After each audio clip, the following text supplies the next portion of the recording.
On this episode of the Press Rewind Prince Lyric Podcast, we're diving headfirst into the deep end of the psychosexual pool that Prince provides for us on If I Was Your Girlfriend. And joining me again for this episode is Christy Norman. Welcome back to the show, Christy. Hi, Jason. It's great to be back. Thanks for being here. I'm bringing in the big guns for this song, man. This is a pretty important song in Prince's discography, I think, and there's a lot to talk about in this one. Would you agree? Oh, I have thoughts. Yep.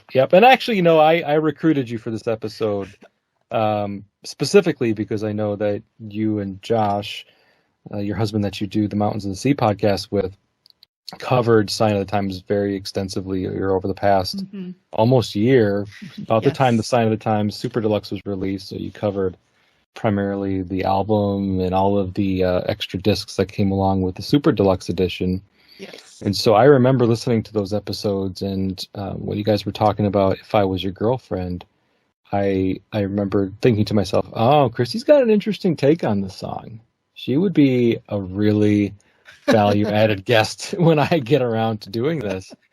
And it just so happens that, the timing worked out that I was diving into the Sign of the Times album for my show earlier this year, and so It wasn't that far removed from the time that you recorded your episode.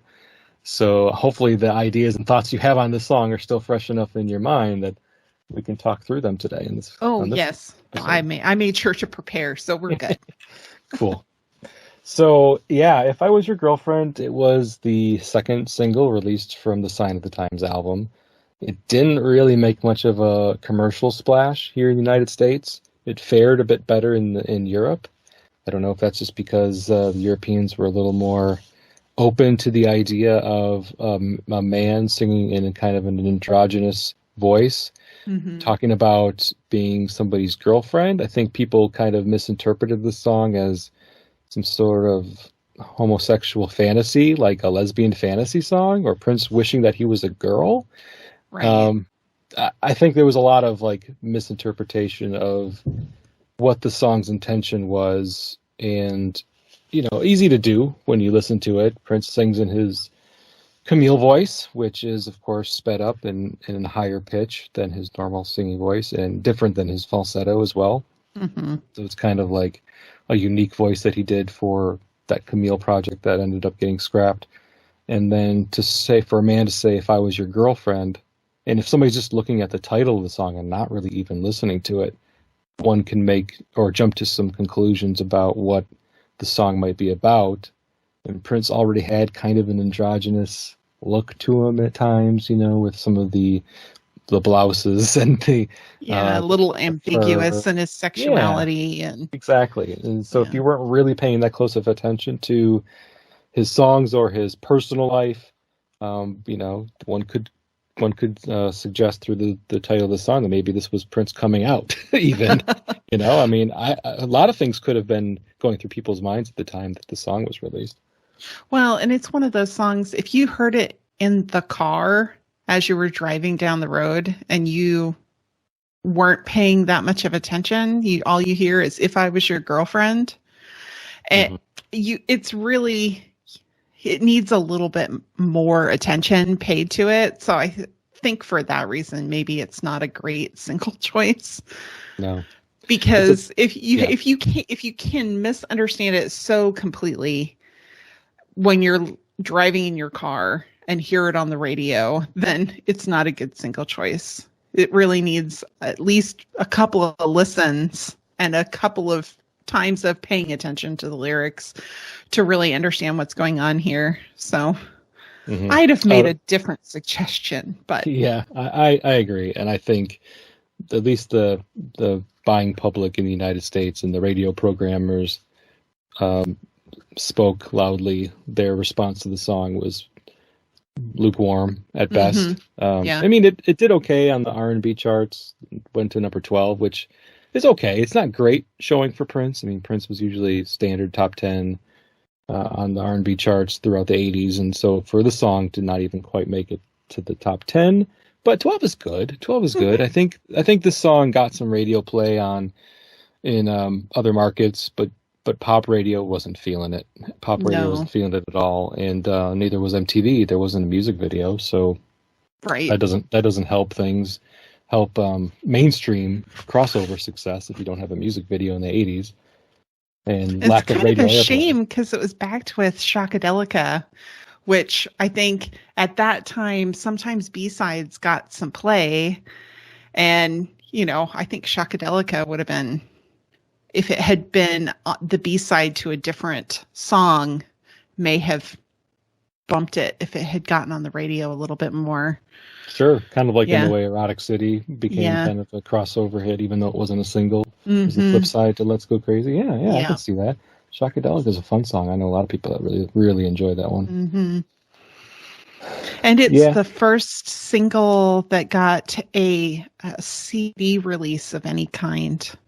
Oh, fun fact. Yeah, it was not a commercial release that went to Alphabet Street the following year, but the promotional release for the single was on CD, and it was the first Prince single that was on CD of any kind with any sort of release. Just cool. Fun.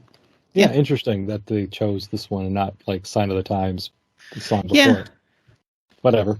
Yeah, whatever. Yep. So personally, though, we're talking about 34 years after its release. This song has stood the test of time, I think, in terms of, top Prince singles or even just top songs, Prince songs in general. A lot of people cite it as their favorite song on the album. I think it's mine. I mean, it just changes so frequently that it's really hard to just say, yes, definitively, this is my favorite song on Sign of the Times. Because there's just so many great songs, and I could have a different favorite song. But if I was backed into a corner and somebody said you have to pick a favorite song off Sign of the Times and you need to make it a song that you think will still be one of your favorite songs forever, I might say If I Was Your Girlfriend. And it's really because of the lyrics and the story that he's telling here, and of course, I want to get into some of the darker elements of the song, or maybe some of the problematic aspects of the song. But to me, that doesn't dampen my enjoyment of it, because I think it does a brilliant job of getting into some really deep discussions about relationships and between men and women specifically, and then also then talking about relationships between fellow women, so friends, sisters, and how the desire to be so close to somebody that it almost kind of becomes an obsession and takes them down a dark path in this desire is done very well in this song, and I really enjoy it for that. And it kind of gives me, at times, certain elements of the song gives me goosebumps because I think it's so brilliantly written. And I can't say that about every song on Sign of the Times. Right. So it does. Yes. I'd say brilliantly written and problematic in plenty of ways too. Yep, it can be both. Yeah, absolutely. Both they're not mutually exclusive. No, you can be brilliant and problematic at the same time, for sure. And this is kind of a good example of that. So when I first heard it, just thinking back to late 80s, I didn't take away so many of the themes that we're going to probably be talking about today. A lot of that would have to do with my youth at the time, and also not thinking as deeply, but also quite honestly not knowing some of the background behind the origin or the genesis of the song. I wasn't a tabloid reader. I didn't know much about Prince's personal life. Didn't really care. It wasn't important to me. So to have that additional information in my back pocket now in 2021, it does add a bit more to the song, to the understanding of the song, understanding where Prince is coming from. So I did want to touch a little bit on that before we start getting into the lyrics. So it's been widely recognized and kind of acknowledged that this song was written as a sort of response to his girlfriend at the time, Susanna Melvoin's relationship with Prince, but also talking about her relationship to her twin sister Wendy, of course, of the Revolution, a member of the Revolution at the time in 1986 when Prince would have written the song. And while it can be applied to a lot of different things, I don't think Prince has ever come out and said it himself, but I think there's enough context clues in here and enough people who were there to kind of identify this song as being a response to that, or at least influenced by that in some way, to the desire to be so close to somebody in a way that maybe twin sisters can only be, or as he calls it in the song, their girlfriend, which is kind of the same way of saying, best friend or just friend, not necessarily girlfriend in a romantic connotation, but just a female friend who's close. Yes, and that is also one of the ways that I think the song has been misinterpreted, is the use of the word girlfriend, meaning two different things to two different, or can mean multiple things to different people depending on their perspective. So initially, girlfriend, a lot of people's first thoughts are going to be romantic, romantic in nature, and that's ultimately not what he's talking about in the song. But without really paying attention to the lyrics, you might not get that, and that's right. an important distinction to make in this song, is to know that he's not necessarily talking about he wants to be this woman's romantic interest, her girlfriend, I should say. Yeah, definitely. I mean, I can't imagine trying to compete with the kind of relationship that twin sisters, particularly ones who we know to have been very close, it just kind of shows no wonder this relationship didn't work out, that he felt such competition with somebody that he really didn't need to feel competitive with. Yeah. But yeah, it's a completely different kind of a relationship, but it is also a bond that most people cannot come between. Right. I have two aunts, obviously two if they're twins. I have aunts that are twins, so on my dad's side I have two aunts that are twins, and they've always been inseparable. They went to the same college together. They didn't always live in the same city, but it's because their careers took them in different directions, different paths. But as soon as they retired, they made sure that they lived within, easy driving distance. They're all in the same general vicinity, same metro area of a city. And that was by design. They wanted to be close to each other in their retirement age. And they've always just been like in tune with each other, super, super close. So I can kind of relate. I mean, I don't, it's not me. It's just a family member, but still I see that from an outsider's perspective, seeing their relationship growing up when I would see them and how close they were, and like, okay, I get it. I totally get it. That these women are as close as two siblings can possibly be, and as close as siblings may be, if they aren't twins just have there's just a different dynamic, and I don't want to speak firsthand because I'm not a twin, but any twins out there that feel the same way can probably relate to that, I would imagine. But I would think so. And you have the same sort of perspective, not from a romantic, obviously, direction, but the same sort of outside perspective of seeing your aunts speak so close to one another, but not being a part of that unit. Now, obviously, you didn't need to break up that unit for any reason, but no, and that is the question that you brought it up. It's like, so why and we won't have any answers, of course, but why did Prince feel the need to try to usurp Susanna's relationship? Yeah, well, and I really think my answer to it would be that's the kind of relationship that he desired from all of his partners. He wanted to be their singular focus. Yeah. And I was going to save this to the end, but it fits here. This is the kind of relationship he was chasing because it's the kind of relationship he had with music. He was looking for the same devotion and understanding that he had of music with a partner.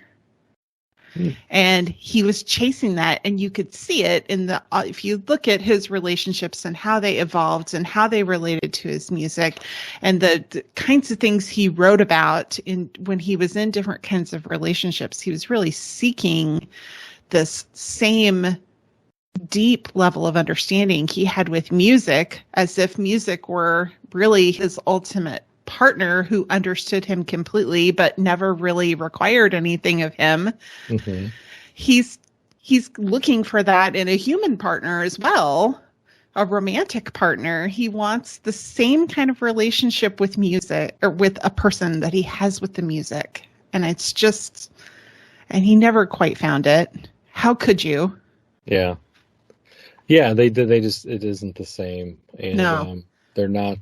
It would be a fruitless search forever for him if that's what his goal was, or that, that was his, the way that he was approaching that, and the way that he looked at relationships in the same way he has a relationship with music was doomed to fail.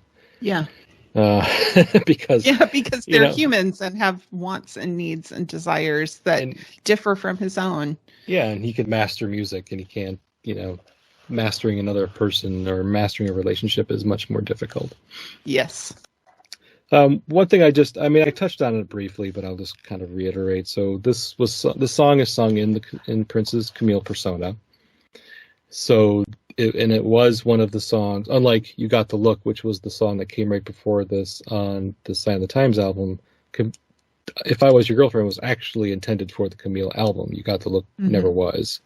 So that's a distinction to make. One, they're sung in the same voice, and this is side 3 of songs on side 3. If you're looking at it from a vinyl perspective, or the beginning of the second disc, and that suite of songs that "You Got the Look" leads into "If I Was Your Girlfriend," which leads into "Strange Relationship." Those are all Camille songs, even though, again, like I said, "You Got the Look" was not intended for the Camille album. They're all sung in the Camille voice. So so Camille has always been identified. Camille's pronoun has been used in songs as he, if I remember correctly. Yes. But if you didn't know that, the song can be really confusing. So reality is it's a man singing in a very high-pitched kind of, as I use the word, androgynous voice, an alter ego singing a song about a woman. That, if you start thinking about it too much, it starts getting confusing. But if you're also thinking of it like, oh, Camille must have been a woman, so he's singing in the voice of a woman, singing about wanting to be somebody's girlfriend, again, that's where I think the whole misinterpretation of it being a desire to be in sort of a lesbian relationship has been often kind of applied to the song. And it's not necessarily correct based off of what we know now, where our ability to look at different lyrics that Prince has used with the Camille voice and say no, but he used he as a pronoun in the liner notes of the song when he referred to himself as Camille. Not everybody has that luxury or takes that amount of time to dissect the genesis or the origins of a character that Prince is using. So I get it. I get why it was misinterpreted as that. Completely. Yeah. Okay, so we talked about the relationship he had with Susanna and how the origins could be traced back to his potential jealousy about her closeness with her twin sister Wendy. We talked about the Camille voice that he uses in the song, a bit about its place in the Prince singles category, how it wasn't really a big hit in the pop charts, did okay on the R&B charts and elsewhere in Europe. Kind of a missed opportunity, and maybe kind of killed a little bit of the momentum of the Sign of the Times release, being that it was like the second single right after a worldwide smash in Sign of the Times. And so to have a song that kind of bombed from a pop perspective, I think kind of hurt the album a little bit, but that's just more of a footnote. It's not really relevant to what we're going to be talking about today. So I think if you're ready, let's start going through the lyrics. Let's do it.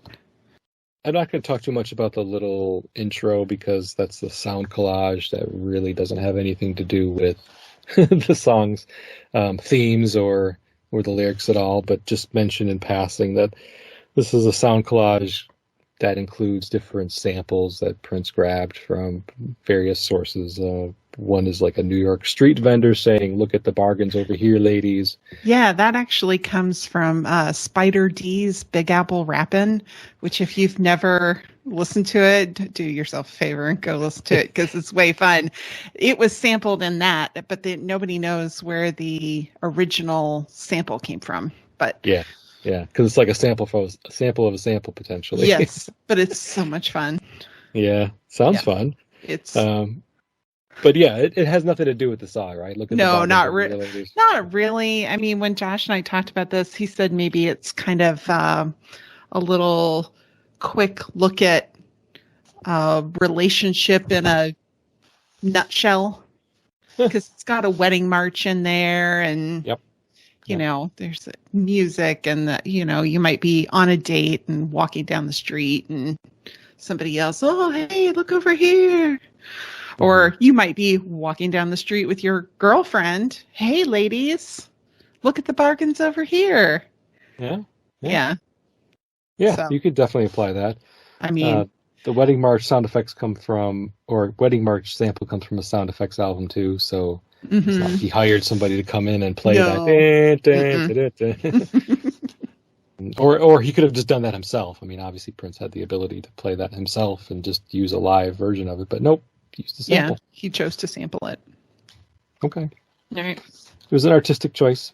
The whole thing actually was an artistic choice that he kind of made a little bit later, because this song did not originally have that opening sample collage. So the version that was supposed to be on Camille didn't have that at all. And then he added this after the fact, like in early 87, I believe, when he was already had it pared down and was finalizing the track listing for what became Sign of the Times. So kind of a late choice, late decision. Interesting. The actual first real lyrics of the song go, "If I was your girlfriend, would you remember to tell me all the things you forgot when I was your man? Hey, hey, when I was your man." She just forgot to tell him stuff. She didn't want to have any privacy or keep some things to herself. She just forgot to tell him. Yep, it must be it, right? I mean, really. No, that's a good call out, because it does. Yeah, when I was writing some notes about this, but I was thinking of things that she doesn't feel comfortable telling him that she tells her girlfriends, which he's calling it things that she forgot, but in reality, like you said, it's comes across, or you could think of it more as things that she didn't intentionally tell him because maybe they were none of his business, or maybe like you said, just wanted some things that for herself, or just some private moments that she didn't feel like she should share with him or needed to share with him. Didn't have anything to do with him, maybe, or maybe it was stuff that he was telling her about him.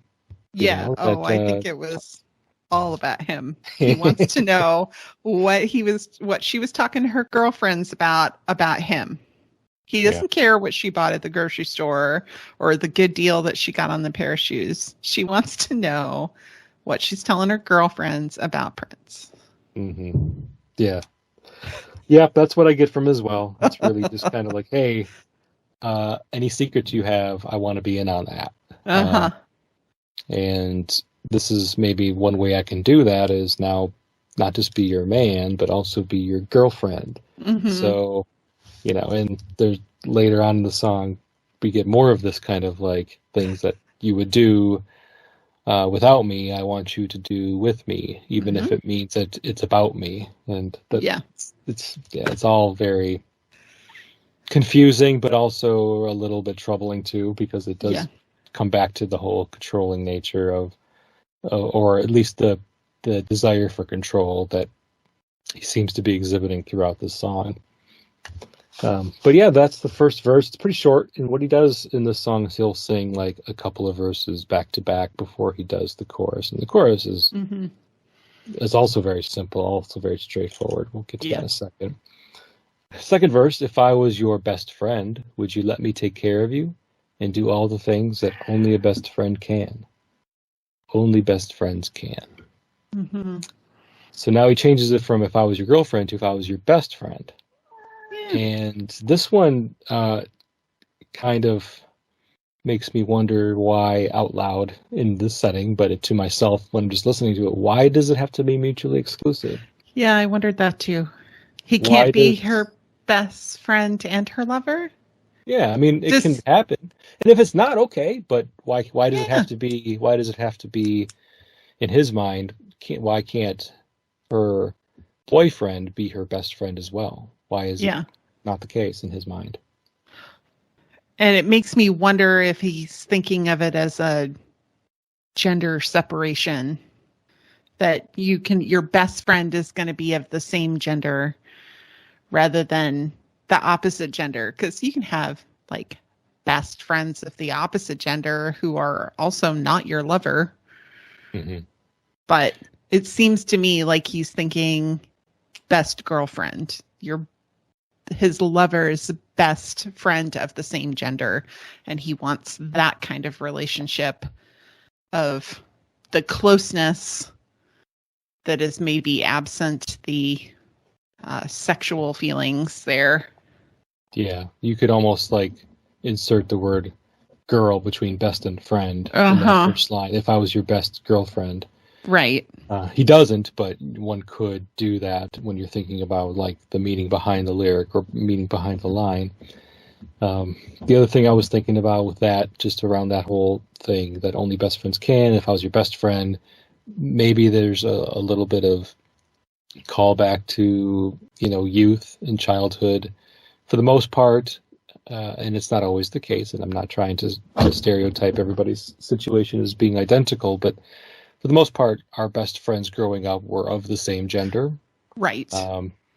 That's often the case, not always the case, as I said, but often the case. And so you kind of have those friends that you rely on to be, your mates or your buddies or best girlfriends throughout, elementary school, and then you have your best friends from middle school age, and then high school age and college, and they tend more often than not to be of the same gender. Yes. And so it makes me kind of wonder if he's thinking of it like that, like because of, the youthfulness of him and maybe some of the things he experienced, like his best friends probably were men growing up or boys growing up, based off of biographies that we've read and, the things that we've heard about his childhood. That seemed to be the case. So he's probably could be thinking of it from that perspective as well. Just thinking back to all of his best friends tend to be men. So he's thinking to himself, well, her best friends are probably men. It wasn't long before this either that there were still a lot of songs that seemed to kind of focus on a high school experience. Yep. I mean, even when they were in their early 20s, they were still kind of talking about things the way they are in school, or I saw them at school or whatever, particularly with the time, maybe not as much with Prince, but there was a lot of that. The time in Vanity 6. Yeah. Vanity 6 too. Yep. Yeah, it was a lot of high school talk, which squeaked me out a little bit when we were talking about that stuff, because I'm like, y'all are like 25. Well, yeah, quit talking about high schoolers in a sexual way. It's not appropriate anymore. You look at Morris Day and Vanity on stage singing songs and referring to or Susan Moonsey talking about with her little teddy bear that she's carrying around. It's like, oh my gosh, they're playing way younger than me too. And this is so I wonder if maybe that's maybe a little bit of a holdover. Could be. To that. It could be. Yeah, for sure. Just a little bit of Arrested Development going on there. Mm-hmm. And the line, would you let me take care of you? It kind of gives off of a bit of a paternal vibe, I guess, coming from a man and what that means and how close, I mean, it doesn't have to be paternal, obviously. It could be a really close person in your relationship can take care of you, but just, again, it begs the question, why does that person need taken care of?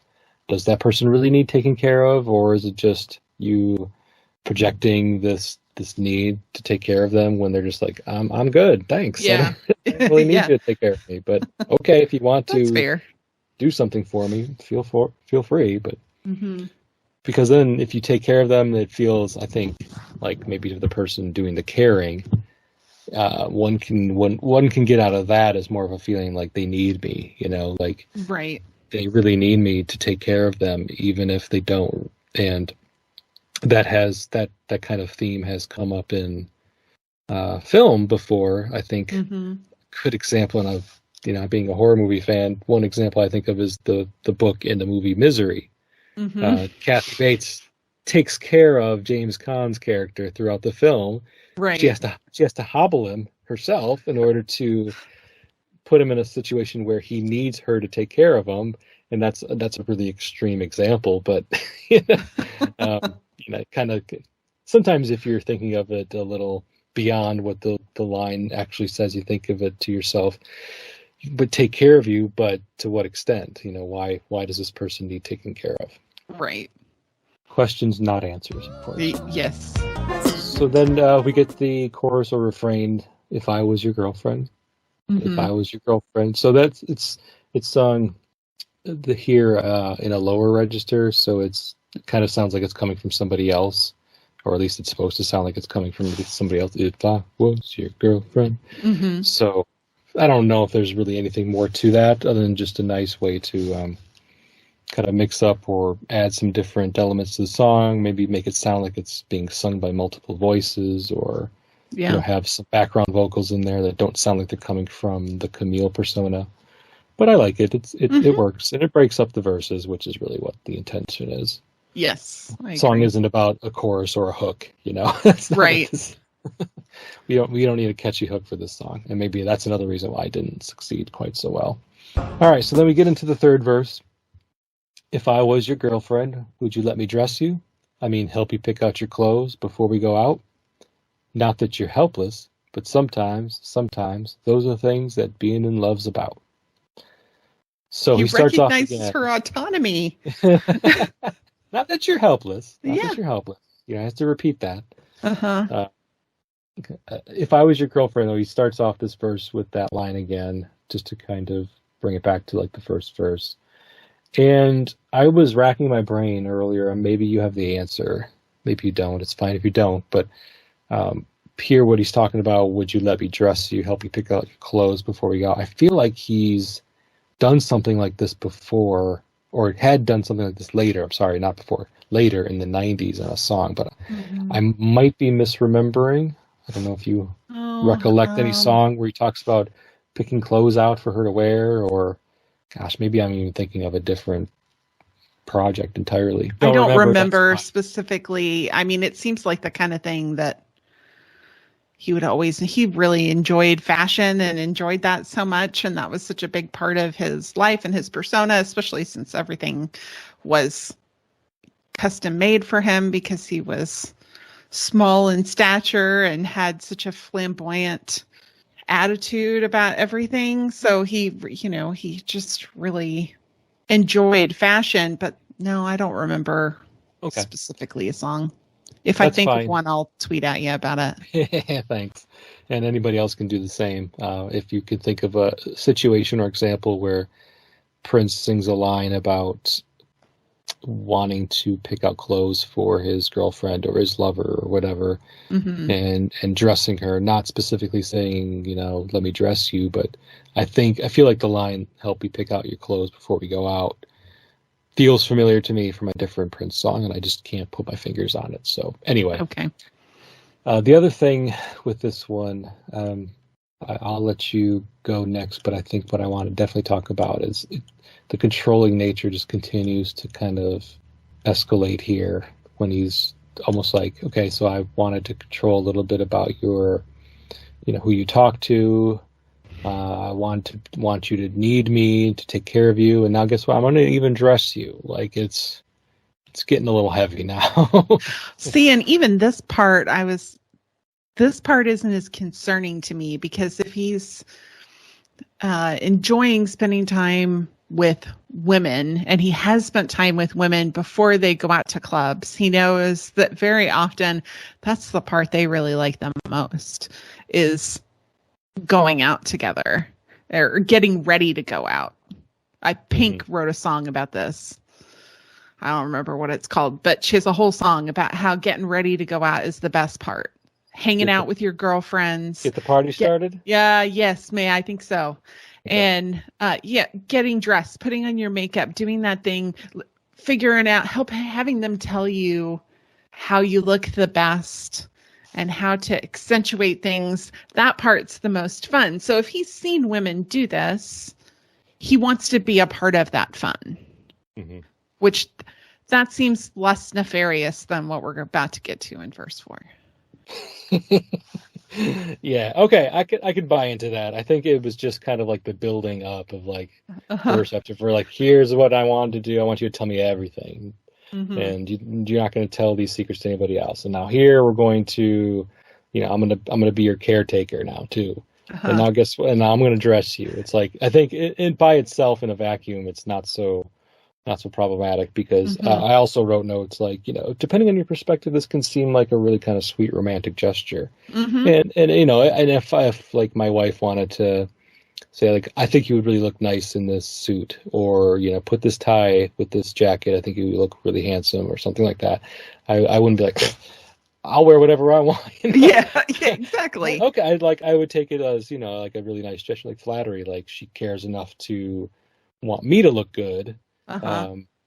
And while it's harder for men, generally speaking, again, I'm generalizing, apologies for that, but a lot of times men aren't as fashion forward, speaking for myself, and Prince was. So for him to take that initiative and think like, I have enough fashion sense that I feel confident in my suggestions for a woman to wear these clothes, and she's not going to look ridiculous because I have a good fashion sense. That's something unique that he can provide in a relationship that a lot of men probably can't. Yeah. Speaking again for myself included. So I often don't tell or suggest clothes to my wife other than just say, oh, that looks really nice. But, I'm not going to necessarily pick things out for her. That's she's okay with that. She's more than okay with that. But, so like I said, somebody like Prince can get away with it for sure. Yes. Because I'm sure it'll look. Verse 4. If I was your one and only friend, would you run to me if somebody hurt you, even if that somebody was me? Sometimes I trip on how happy we could be. Please. So this verse is a really interesting verse. I think this is where I get really conflicted, because I love the line, would you run to me if somebody hurt you, even if that somebody was me? It's brilliantly written. It's beautiful. Yes. It's so troubling. It can be both. And wow, one and only friend. Yep. How, it's really not good to have your partner be the only person in your life that you can talk to and share stuff with. It's not good relationship behavior. It's not healthy. Not healthy. No. It's not healthy. More friends are better. Not like a plethora of friends that you share everything with, but I mean, a few close friends are better than just one. Yeah, it is a fine. Well, it's not that fine of a line, but I think it takes a lot. I think you would have to have a lot of friends in order for it to become so many that it's taking away time from your family and your relationship. Those are choices that you're making. You can't blame the friends. Right. If you're choosing to okay, I'm going to go out with so-and-so tonight, and then tomorrow night I'm going out with this other person, that's your choice. That's not the friend's fault, or it's not because you have too many friends. It's because you're choosing them over your family or your spouse or your significant other. And why you're doing that, that's a deeper question. But to say, if I was your one and only friend is absolutely a problematic line, because, it does go back to the whole controlling aspect. Like, okay, if I'm the only person in her life, then she has nobody else to turn to talk to about me. Uh-huh. She has nobody else to give her advice on what to wear. Uh-huh. She has nobody else to take care of her when she's sick or in pain. Uh-huh. I'm her one and only. End Yeah. of story.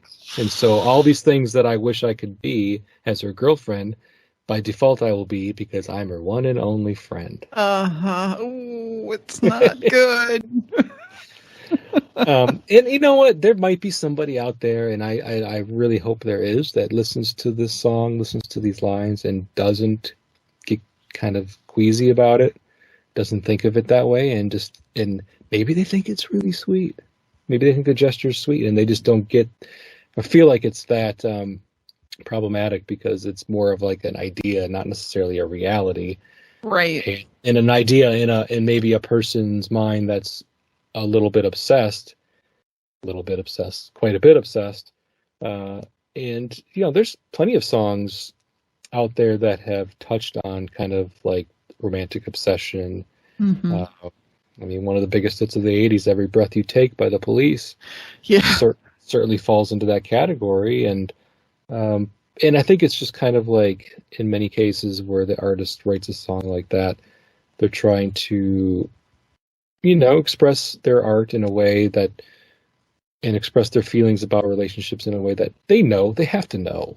I hope that this is not healthy and this isn't good or right, but just because, like, you could write a song about anything that's bad, doesn't make it like, that's how I expect my life to be, or this is how I expect relationships to be. It is art at the end of the day. You mentioned Every Breath You Take, and Sting said, I can't believe anybody plays this at their wedding. This is not a wedding song. No, neither is If I Was Your Girlfriend. No. Play them forever in my life, man. Play them forever in my life, or Adore. Yes. Don't play. Yes. Either one of those would work way better than If I Was Your Girlfriend. Yeah. Would you run to me if somebody hurt you, even if that somebody was me? I love that line just like you do, but oh my gosh, this is somebody taking the opportunity to gaslight somebody else. I'm going to reframe this narrative. I respect the idea. I can see how you might read it and say, I want you to come talk to me if you have an issue with me so that I can fix it, because talking to your girlfriends isn't going to fix it. Mm-hmm. Okay, I can appreciate that. That's fair, whatever. But it's also him taking the opportunity to shape the narrative. I hurt you. Let me tell you how I didn't mean to hurt you, or why you shouldn't be hurt. Mm-hmm. It seems when you're the one and only friend, you can't get another perspective of, your girlfriend can tell you, hey, maybe that's not what he meant. Maybe and she can talk you down without it being manipulative, but this is some manipulation going on here. Sometimes I trip on how happy we could be. When he's avoided all the conflict. How happy he could be. Yeah, exactly. He'd be the one who is happy because he's in complete control of the relationship. Yeah. He assumes that this would also make her happy to not conflict with him, which may be true, but oh man. Yep, exactly. And it's just like a vicious circle where, he hurts you, she comes back to him to deal with it. He talks her down, hurts her again. She gets upset. She runs to him because he's all she's got. And it just keeps repeating itself. And yeah, you're right. It's kind of like a sick and brilliant way to maintain control in a relationship, and to frame the narrative, like you said, or gaslight somebody into thinking like they're crazy. Like, because he's not ever going to tell her, I screwed up. that boy is no good for you. You need to get away from him. He is not treating you right. That he's never going to say that, because that's the opportunity she could get from somebody outside of the relationship, is somebody to say, that's wrong. No. That's not appropriate behavior. You deserve better than that. he's never going to say to her, "You deserve better than me," because of course he thinks he's blameless. Yeah, I mean, honestly, unless he was wanting to end the relationship, Right. or anybody, if they want, unless they wanted to end the relationship, would they rarely admit that the person needs to leave them, Right. even if they're in the wrong. It's just kind of self-preservation, or Right. a self-defense mechanism. Like we're at fault, but we're ultimately not a bad person. If you stick with us, we'll make it up to you. And that's kind of like the abusive relationship, the way that those work. Yeah. Okay. Unfortunately. Okay, well, we're on the same page with verse 4. It's brilliantly written, and I do appreciate you bringing up the aspect that one could read this to be like, come to me with the problem and we'll figure it out. But yeah, it's hard to just look at it from that angle, though. Well, from what comes before and what comes after, you can't. I really don't think that that's the interpretation that we should really take from it, even if it's the one that Prince meant. Yeah, unless you have some sort of like Prince rose-colored, Prince purple-colored, or I guess in this case it would be peach and black-colored glasses. That's right. So you can only see things in a positive light when it pertains to Prince. But we're smart. We're smart people. We know how to read into things. All right, so then he goes into the refrain again. Just if I was your girlfriend, he repeats that, and nothing really to talk about there. But now he gets into this kind of like the spoken word breakdown part, which is really interesting. Would you let me wash your hair? Could I make you breakfast sometime? Then we could just hang out. I mean, could we go to a movie and cry together? Because to me, baby, that would be so fine. This part's so sweet. Yeah, there's nothing wrong at all about this. I mean, I don't see anything problematic about this. Washing your hair, it's what I think is interesting is that he asks kind of an unusual thing. Can I wash your hair? Or, would you let me wash your hair? It's not. Most people would rather just wash their own hair, I think, unless you're paying somebody at a salon to do it. I mean, that's just me. I'd rather just wash my own hair. I think I'm more efficient at it. And yeah, I mean, if you think of it as maybe like a foreplay or something like that, or just something that you do to be intimate with somebody else, great. And it's not problematic at all. It's just an interesting kind of odd request. The next one, could I make you breakfast time? Well, yeah, go for it. Yeah. Whip me up some pancakes, Prince. I mean, why would she object to that? Yeah, well, and it also kind of has this connotation of going to make breakfast, so that means you spent the night. Yeah. Yeah. Yep. So, yeah, right. So if you're looking at it just from the standpoint, I want to make you breakfast because I actually want to spend the night with you the previous night, makes total sense. But even that isn't problematic. No. And hang out and go to a movie and cry together? No, that's totally normal. What I like about that line is that it kind of, it pokes a bit of a hole in the antiquated notions of masculinity, and that men can't cry, especially cry in front of a woman. Oh, you can't do that. I like tying things back to movies. I remember a scene in the movie Boys in the Hood where Cuba Gooding Jr.'s character, after getting accosted by the police, he goes and meets his girlfriend, and he has a complete meltdown and starts crying.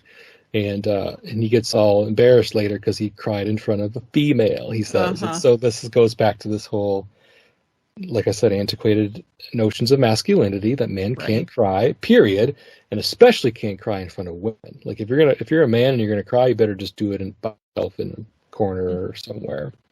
And so for him to be like, if I was your girlfriend, though, I could feel comfortable crying with you at a movie, and I wouldn't feel self-conscious about it or anything, because now I'm your girlfriend. It's just a different mode.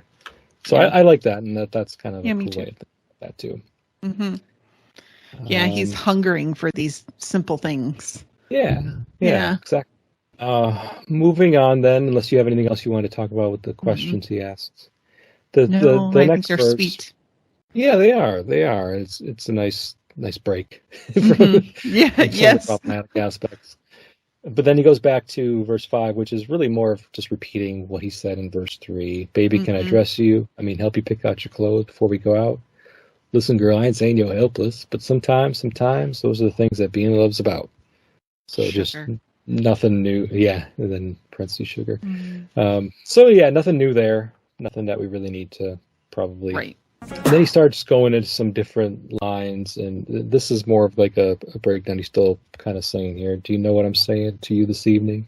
Maybe you think I'm being a little self-centered, but I said I want to be all the things you are to me. Surely, surely you can see.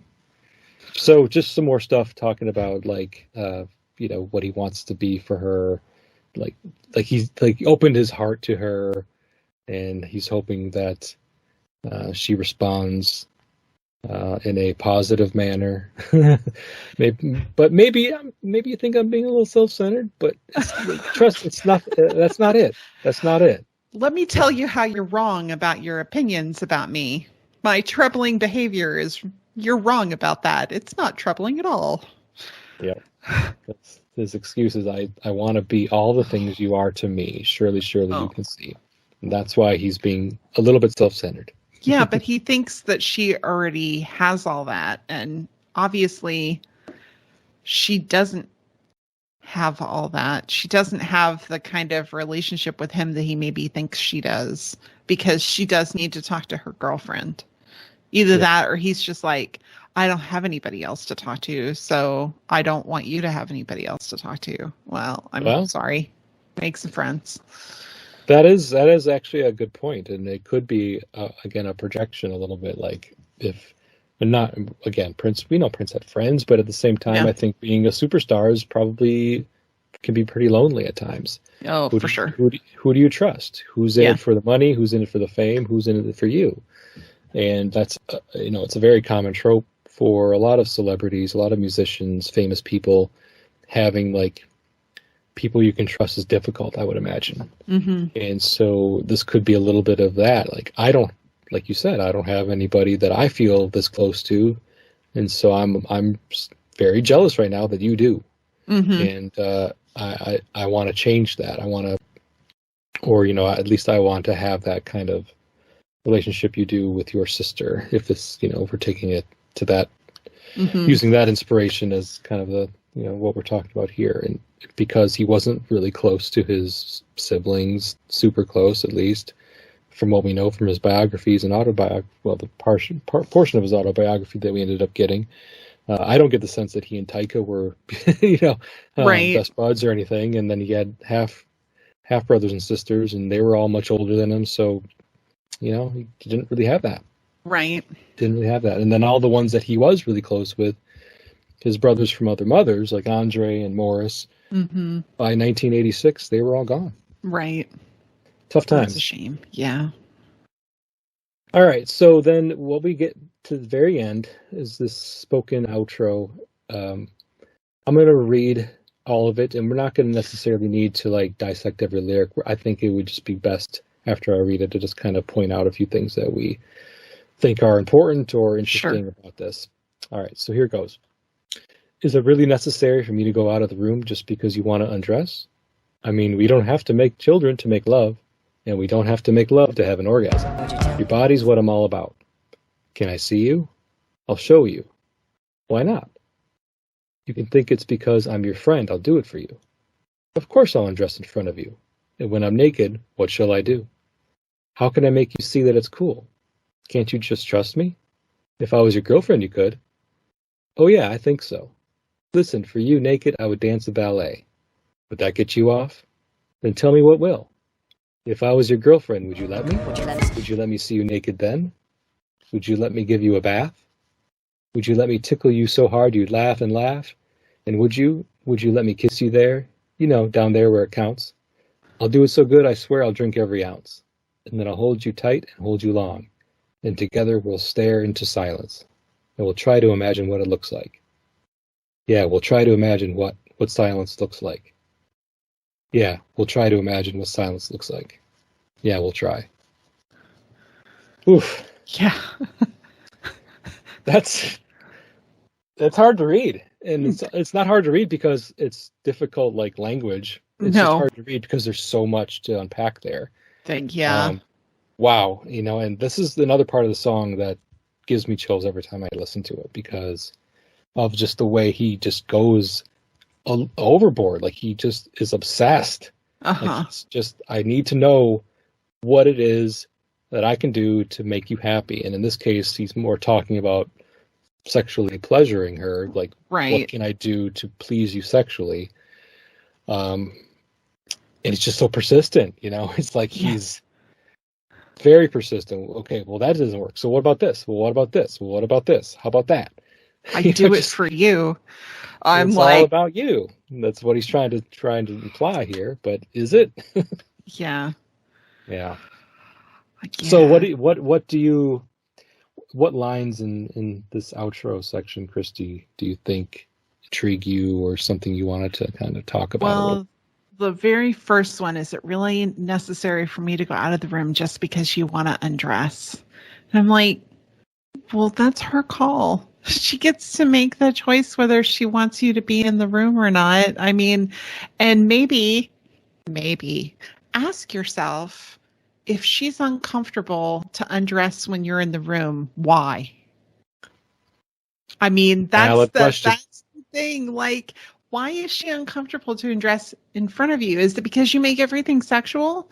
Is it sometimes you just want to take off your clothes because, your bra's uncomfortable or, something's binding or, and you don't want everything to be made sexual, or maybe they're uncomfortable in the way they look for some reason about, they're self-conscious about a certain part of their body. Maybe give her some time. Mm-hmm. Maybe don't make a lewd comment every time she takes off, her skirt or whatever. Yeah. So these are valid questions because I think to your point, there's got to be some reason behind that because, well, I mean, we don't know in this song, we don't know how intimate they've been. Right. I mean, we know how intimate, like, if you're in a relationship with somebody for a year plus, like he had been with Susanna, and they were living together before they finally broke up. I'm sure it wasn't like that, but maybe there's some truth behind this. Maybe it was more like at the beginning of a relationship when he's kind of wondering, like, because he's very open and comfortable with his body. Yes. He's been that way since day one, showing up on his album covers naked, riding a Pegasus or having a guitar strategically placed over his crotch. I mean, it's never been an issue with Prince, but not everybody on SNL and a G-string. Exactly. Whatever. Not everybody is like that. Not everybody has that level of comfort in their skin, in their body, and so particularly not women. Particularly not in the 80s. I don't know. It just seems like a level of understanding that he doesn't have there, which is a shame. Yeah, I mean, his very next album cover, he's butt naked, so... Yes. It's a thing. All right, anything else? What other lines do you... Can't you just trust me? Kind of goes hand in hand with that, and I'm like, earn it. Yeah. Exactly. Yeah. What I like about this, or one thing I wanted to call, I don't know if I like it or not, it doesn't really matter, but the line, we don't have to make children to make love, and we don't have to make love to have an orgasm. I can't hear we don't have to make children to make love without thinking of Erotic City. Oh, If we can make babies, maybe we can make some time. So it's a little bit like that. Like, hey, you know what? We don't have to have sex to reproduce. We can just do it for fun. So let's do it. Don't have to worry about the repercussions of child rearing. Right. And then, of course, don't have to make love to have an orgasm. Is like kind of like a lead-in line to the lines later about him really wanting to perform oral sex on her. And then so he's kind of thinking to himself, or expressing here, like, I can please you. We don't even have to like have traditional penetrative sex. You can have an orgasm, right? And we don't even have to have sex that could produce a child. Like we don't have to do that. I can make you feel good in a lot of different ways. Right. Let me show you. And that's what he's trying to say here with the next few lines. Your body's what I'm all about. Another common Prince trope is his desire to please his lovers, his girlfriends, his partners, and really focusing and honing in on that. And he does that very strongly in this. And again, it's like it's all about you. And if I was on the receiving end of these lines, I'd be like, whoa, slow your roll, buddy. This is a lot. This is a lot. I get you're excited. I get you want to please me. I get that. But this is a lot. Let me take in a few of these things first, and let me tell you how I feel about it. Yeah, and it makes me wonder: is he withholding this until he gets the sort of relationship that he believes he wants? Interesting. Yeah, so I don't know. You know, maybe it's I'm only going to do this if I get what I want from the relationship. Like, that's maybe if you do those things, those other things will be more available to you. Yeah. I mean, it's really all about him wanting her to be comfortable. Right. But he's not really giving her the time to become comfortable. Yes. So, like, he wants to get really intimate with her. Like, he talks about it in pretty graphic detail later. And so, that requires some comfort. And he just wants to go from 0 to 10, at least in this section, within minutes or seconds, not really spending the time to allow her to get on his level of comfort. Right. He's there. He expects her to be there as well, and he's hoping that if he was her girlfriend, she would be already there. She would already be at a 10 with him. It's kind of like what I'm getting out of this. And the line, "Listen, for you, I would dance a ballet." It's very poetic, and it's very interesting visual. Yeah, well, and I think Susanna was she'd studied ballet when she was young, so this is maybe a reference specifically to her about how that's something he knows she has an interest in. Yeah, because again, it's all about her. Right. At least in these lines, it's all about her. So he's not gonna let me play electric guitar for you. Right. No, let me do something for you that I think is your primary interests, or something that's out of my comfort zone. I assume Prince dancing a ballet naked is not something he's really comfortable doing. I don't know. Maybe he is, but in 1986, maybe he was. I don't know. But I don't get that impression. So this is kind of like, I'll do this crazy thing for you if that'll get you off, because that's what he says right after that. Would that get you off? Yeah. I don't know. Would it make me smile? Evidently she says no, because then tell me what will. Yeah, exactly. Right. You kind of can fill in the blanks of the conversation based off of what the lines he's saying. If that won't get you off, then tell me what will. Would you tell me? Would you let me see you naked? Let me give you a bath. Tickle you so hard you'd laugh and laugh. Yeah, so that goes back to the stereotypical girls having sleepovers and tickling each other, and pillow fights in their underwear, and exactly. So then we get to the end, and these last lines about the "together we'll stare in silence. I'll hold you tight, hold you long, and together we'll stare in silence." And try to imagine what it looks like. Try to imagine what silence looks like. Brilliant again. Brilliant lines. From somebody who makes sound for a living. He wants to know what silence looks like. That makes it so intimate that silence is something that he craves, and he really wants to experience that with his partner. So much so that he's striving for it as a goal. Right. Stare into this is the last lines of the song. So this is seriously something he wants us to take away as the listeners. This is a goal. Relationship goals, being able to be so comfortable with your partner that you can just hold each other and stare silently. Stare off into the the distance silently.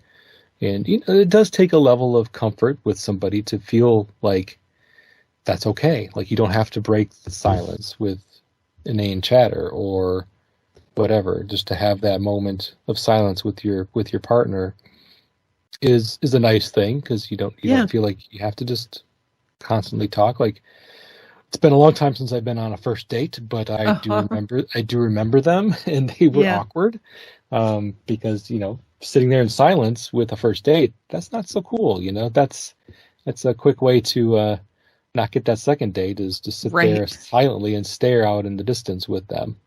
It's not what they're looking for at that stage in the relationship, and to get to that level does imply that there is that closeness that he's striving for throughout this song.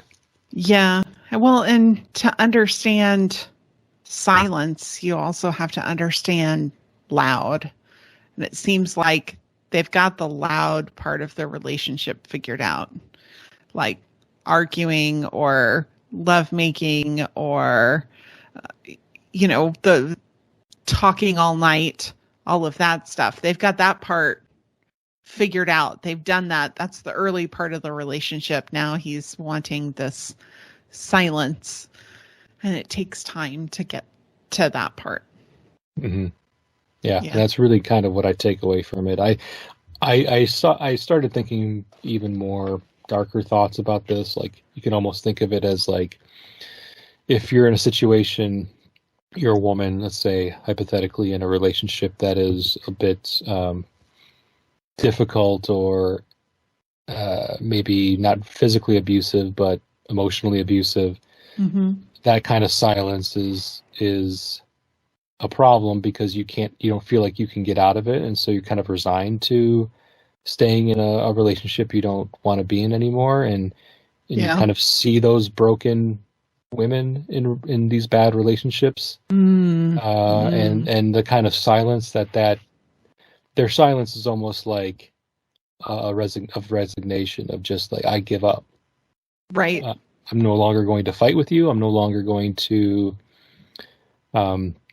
express my displeasure in this situation. I'm just going to take it and be silent, and hope to God it ends sooner rather than later. And that's a pretty dark turn. I don't think that that's what we're supposed to be taking from it. But when you sit with a line like, we'll try to imagine what silence looks like, and you have the visual of the two of them holding each other in silence after everything that we've just been given in the song.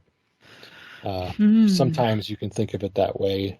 I don't like to think of it that way, though. So no, I don't either. I put it out there. I hadn't considered it that way. Yeah, and I don't want to dampen anybody's enthusiasm for this song by painting it to be like it's so abusive that she's silent because she feels like she has no other choice, right, other than to be silent with Prince in this song. I don't want that, because I still love this song a lot. Yes, and I think it's a brilliant song musically, but primarily the lyrics. And even though it's delivered even though the theme is problematic, he does it very, very, very well. Yes, exactly. And it's kind of almost a abuser's perspective. Almost. I mean, but not in a nefarious way. Yeah, not in a way I think is intentional. It just comes across like that because of just the intensity that he puts into it and the lines. He could have toned it down a bit in certain aspects of it, and probably would have a completely, or at least a much lesser problematic tone, but he didn't, and this is the song we're given, and so this is the song that we have to unpack here. Yeah. I mean, wow. It's a trip, let me tell you. This is not music, this is a trip. Yeah, I don't like listening to this song in the car with people around me, because not because I think like they're going to think anything of it. It's because they're not listening to it, and I want them to, because I think it's so fucking brilliant that I want them to pay attention to the lyrics, and I know that nobody is. All they hear is, if I was your girlfriend, and that's all they hear, and that's all they pay attention to, and they don't really get how the rest of how the song is presented to, and I want, like the dissection that we did today, Christy, I want people who listen to the song to have that kind of reaction, because I want people to come to their own conclusions about what they think the song's about, or if they think it's problematic, or if they just think it's like, it's something that happens. He just wants to be really romantic with her, and there's certainly a way to listen to the song and read it as that, as he just wants to be so close to her in a way that he's not yet. Yeah, but that's a really kind of simple, straightforward way of thinking about the song, where you can just look past a lot of the other stuff. And I always wonder just a little bit if that's what he meant when he wrote it. If did he write it from that perspective and not realize quite how problematic it was? Because if you look at the way his relationships played out from Susanna onward, maybe he didn't really get it when he wrote this song. Part of me thinks that that's the case. I mean, me too. We'll never know, but part of me thinks that he intended it to be kind of a really sincere desire for closeness to somebody that he felt like he could never get as close as he wanted to be. Right. And that frustrated him, and this was the result of that. Yeah. And it didn't. It was unintentional, maybe, on his part. That's what I'd like to believe. Yeah. I don't know. That's kind of the impression that I get, really, is that he didn't realize that, okay, what he really wants out of a relationship is not healthy relationship behavior. It's unrealistic. Yeah. But because if you get what you want in that situation, I think it's going to be doomed. So and be he's careful what not you going wish to be for. nearly as happy as he thinks it's going to be. It's not the happy situation that he's going to want. Yeah. So him tripping on how happy they could be, I think would end up that will be short lived. That trip that he's on. Yes. The happy trip will be short lived. Okay. Wow. So big song, big important song. It has like in capital letters, big important Prince song. This song has that written all over it. And I think it's a big important Prince song that a lot of people don't really know as much about. Yeah. As other big important Prince songs like Purple Rain or Little Red Corvette or whatever. I think this song is up there with the rest of them, and it just so happened that it wasn't a worldwide smash. Right. That's the only difference. Yeah, that's fair. Any final thoughts on your side, Christy? Nope, I don't think so. I'm sorry he never found what he was looking for. Yeah, that's sad. Yeah. Especially didn't with Susanna, because they broke up months after, a month or two after the song was recorded. Yeah, hot minute later. Yeah, it didn't last much longer. I mean, of course, we don't know exactly when he wrote it. I say this all the time. All we know is when he recorded it. Right. He recorded it in early November, and by the end of '86, they were done. So less than a month. Okay, well, where can people find you and your podcast? Sure. You can find us on Facebook, The Mountains and the Sea, a Prince podcast. You can find us on Twitter at TMATS, TMATS podcast, or you can send us an email, tmatspodcast@gmail.com. We love hearing from people. Please do give us a like and a follow. I share lots of Prince music. Anything that we're talking about, I try and share lyrics and a link to the music. So if it's something you haven't heard before, which Josh is really good about finding little hidden gems, and I am pretty good about finding them on the internet to share them with you. It's a fun follow, I think. So Agreed. Definitely. And I always enjoy your podcast. Thanks. So if you listen to my show, definitely listen to Christy's show, especially with the Sign of the Times stuff if you're really a big fan of that, because they went into a super deep dive on Sign of the Times. And so we covered it for like a year. Yeah, you're like, Jason, do not invite me on a Sign of the Times episode. I can't take any more Sign of the Times. I mean, but that's the beauty of Sign of the Times, is you don't get used to it. And then there's, all of that huge depth of unreleased material. What a treasure Super Deluxe was. Yeah, I mean, it's a beast, though. It was a beast. It was a beast, but I mean, it's hard to not be excited to not complaining because it's so great. Not complaining. Yeah. More. Okay. Yeah. So listen to Christy's podcast. Check her out on Twitter, Facebook, and for the Press Rewind Prince Lyrics podcast, I've been your host, Jason Brenninger. You can find the show at Press Rewind Pod on Twitter, Facebook, and Instagram as well. I've also started throwing episodes up on YouTube with the music scrubbed out. So, it's YouTube, so you got to do what you got to do. But if you really like that avenue, my episodes will be on there. I'm a little behind getting episodes up there. I'm only up to the Purple Rain era now on getting episodes on YouTube. But I also like Christy, I like to share stuff that I come across, and sometimes I have some hidden gems that maybe the estate doesn't know about that I have. And I like sharing what I can because, I'm a giving soul. That you are, friend. That you are. Thank you.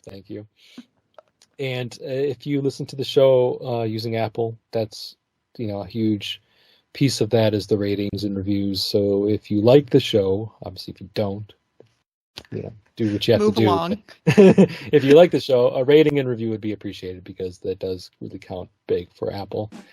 And until next time, thank you very much and goodbye.